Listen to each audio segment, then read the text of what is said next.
Hi everybody, Kelly G here. It's been a while since I made a video updating you on my Agnes Dora business.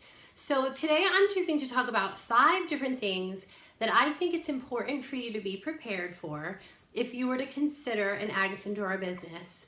So I have been a rep for about 1.5 years and I am absolutely loving this business, but there are challenges just like any kind of business. So I wanted to talk to you guys about some of the challenges, let's say, that this business has, and yeah, so let's get started. I was about the 238th rep with Agnes Dora, and now there are about 3,000 of us. So we are growing at an exponential rate, and it's very exciting. Actually, we're growing at like a really comfortable rate, I think. We have lots of ebbs and flows with supply and demand, inventory as we grow and as we balance out, and then we grow again and we balance out. We definitely have some challenges with inventory flow. So that's just something that you should be aware of, and that's okay. Sometimes it helps control our spending. And I think we're moving into a really good phase right now with Agnes Dora because we've done a lot of learning over the last 1.5 years since I've been in business, and the few years that Agnes Dora was in business prior. We've done a lot of learning, and we've just upgraded to a brand new warehouse so that we can stock, and we've got some really amazing women as a part of this business. So now, Agnes Dora is pretty confident in bringing in the product, knowing that there are some pretty good selling reps that are going to really be pushing this inventory and helping the business to be successful. So yes, we have some inventory issues at times, but I think that that's normal, and I haven't seen it really bad. I really honestly haven't. We just kind of are coming out of a bad spell, to be honest. But that's because we had some really big growth. Sorry about that. I'm not going to start this. This is like the 4th time I shot this video, at least. So I'm not starting over. But, it's all about mindset, because if we're not growing and we're not having to readjust things, then something else is wrong, right? If there's this abundance of inventory and the business is just stagnant in growth, that's not really good either, because that means nobody's interested in our business, and that means that Agnes Dora isn't appealing to other people out on the streets, and that's not the case. So as we grow, inventory is a little bit of a struggle at times, but the quality is fan-freaking-tastic. So I know that Buffy has always really had the mindset more of bringing in the quality over the quantity. So she's been very selective in the process when creating inventory and when designing new things. So I think she realizes now, I'm pretty sure, confident she realizes now, she's been bringing in so many new people, design and marketing and, just great HQ staff with lots of experience, people that are experienced in the social selling model. And we have amazing trainings, amazing technology, so many fantastic things on the horizon. But just be aware coming in that there are ebbs and flows in our inventory. But I see that as a chance to focus on what we have, push and sell and profit while things are, when we're not getting in those 100 pieces we want a week, depending on what you sell. So it's just about mindset and trying to think outside the box. Like my team and I were always the fashion phenoms who are like 200 plus strong right now, which is amazing to me that since the day I signed on that this team has grown so much in the past 1.5 years. But we're always trying to troubleshoot and brainstorm to get over those bumps and to continue to make money and be successful. How can we, put positive twists on things and really push through the growing pains as they are, okay? So besides the inventory ebbing and flowing, right? As we are growing, we've outgrown warehouses, and therefore our shipping map has changed several times. We get comfortable with our process, and then we grow out of that warehouse, and then we have to grow staff, and then those staff has to learn. And we went from our 2nd to our 3rd warehouse in I think 6 months. It was crazy. We thought we had this huge warehouse, and within a few months Buffy had tractor trailers out in the parking lot filled with inventory. We had clearly outgrown that one. And so now we're in this third party warehouse where we have a whole nother company learning how to ship for us. So, I mean, think about when we have a launch with 3,000 women logging on at once. So it can take 10 days to get your inventory, bottom line. And that hasn't changed very much. You know, it can flow from somewhere between 7 to 10 days. It never gets any worse than that. It hasn't seemed to have gotten much better. It's, like I said, it starts to get a little bit better, and then, you know, and then we outgrow whatever current circumstance we're in. Somebody said recently to me, what was it? I just got distracted by my phone. And I'm not starting this video over. I should have shut this phone down. When do the growing pains stop, right? When do the growing pains stop? I hope the growing pains don't stop for a long time, because then we're not growing. And then if Agnes and Dora's not growing, my team's not growing, my business isn't growing, my customer reach isn't growing. So I don't want those growing pains to stop yet. No way. If we are not having growing pains, we're not pushing boundaries, we are not being innovative, we are not pushing limits with technology. I mean, wow, the party site is amazing, and it's only getting better. There are so many cool updates coming. So I'm a rep advocate. I'm part of the rep advocate department, which we call a RAD. And we are basically the liaisons. There's a handful of us, I know 20 something of us at this point, I think, that we're basically advocates for the rep department between the rep community and headquarters. And so sometimes I get in a little bit on what's going on and what's coming. I also get to, I don't get paid for the position, but I get a little inside information, and it's helpful because I know that I can calm the fears of people. Rumors come by, or rumors happen, or what have you, and I can get things clarified because I know, that I have this outlet with the rep advocate department, the RAD community, and ultimately through Rachel Bennington, who then goes to Buffy. Rachel is sort of the RAD's RAD. She's the rep advocate for the RAD department, and we kind of go to her, and then she goes to headquarters. But I'm going off on a tangent here a little bit. So ebbs and flows of inventory. Shipping can take some time, and hopefully it just continues to get better. But for picking our inventory and for really building our boutique the way we want it to look, I'm comfortable with 10 days. And like I said, it just gives me more time to push the inventory that I currently have and make some money, okay? Because it's hard when you're like, what's new, and then you lose track of what you have, what's gold, the things we call it gold. It's not old, it's gold. It's things that, maybe you didn't have the time to really focus on pushing because something else came in. And so sometimes the lulls can help you actually make money if you have the right mindset about it. So this business requires attention. Here's another shocker.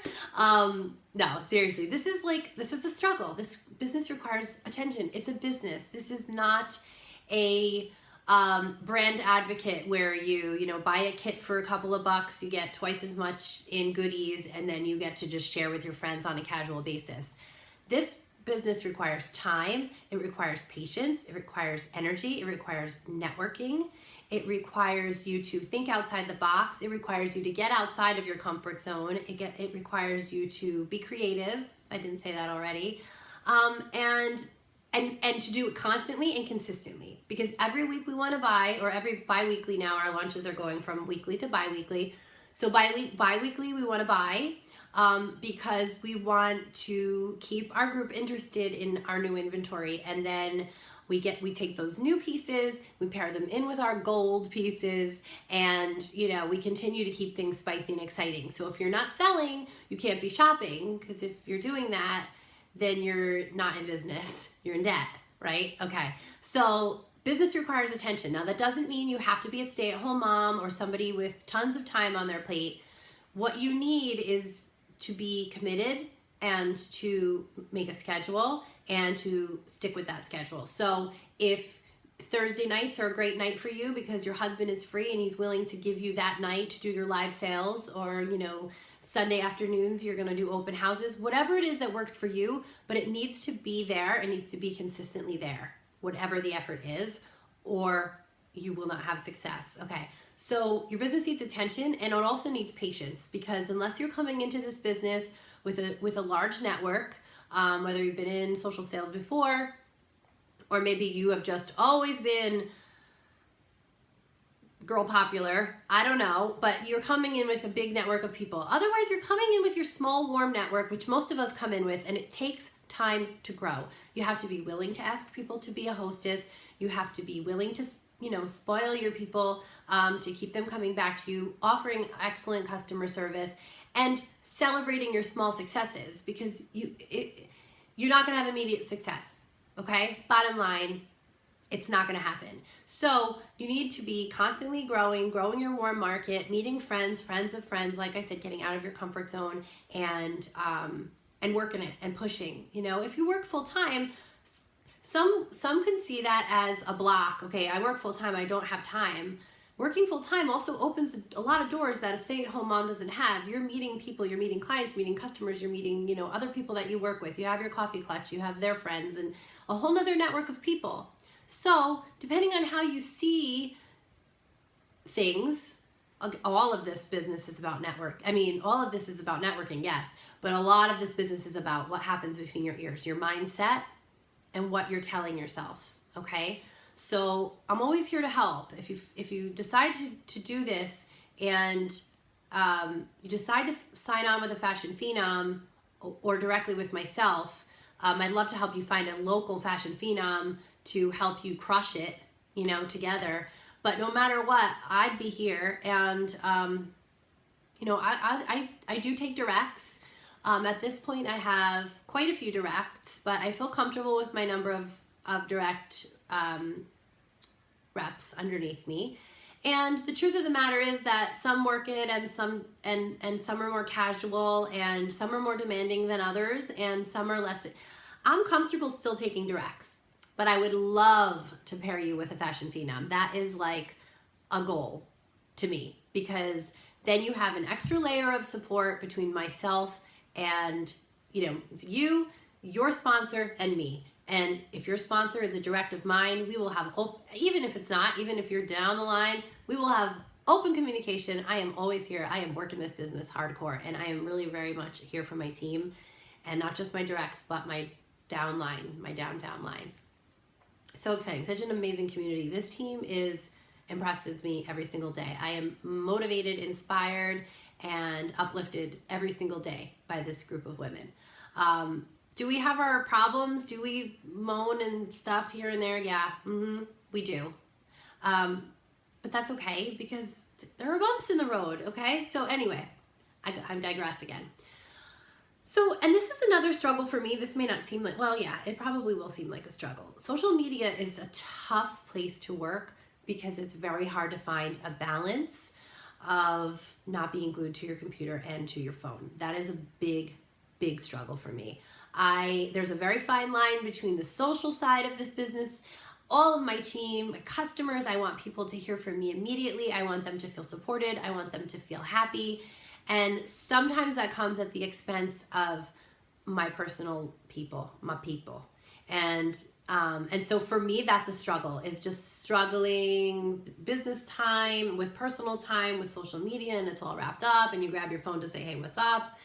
And, you see a message and you feel compelled to respond. I still need to work on my time management skills there.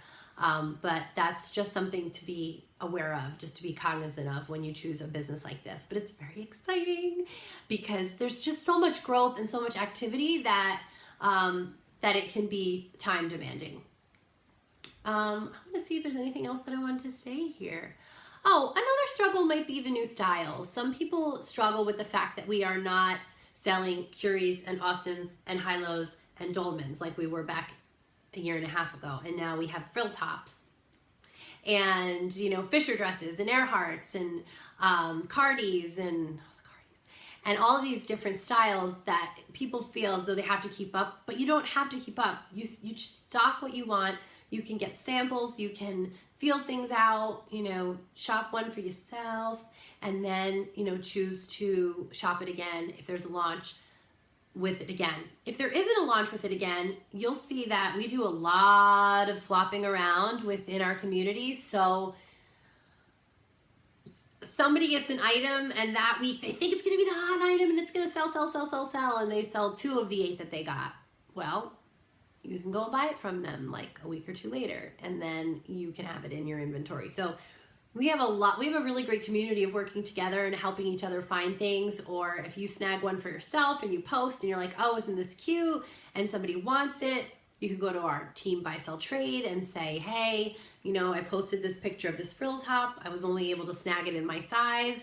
Is anybody willing to wholesale it to me? Because I have somebody that's interested in a large or a medium. Or maybe you pass on the sale and to that rep, and then the next time you're the one snagging their sale. So we have a really great way of making sure that we're covered with keeping our customers happy and our boutique stocked the way we like it. So I think that's about all I want to say.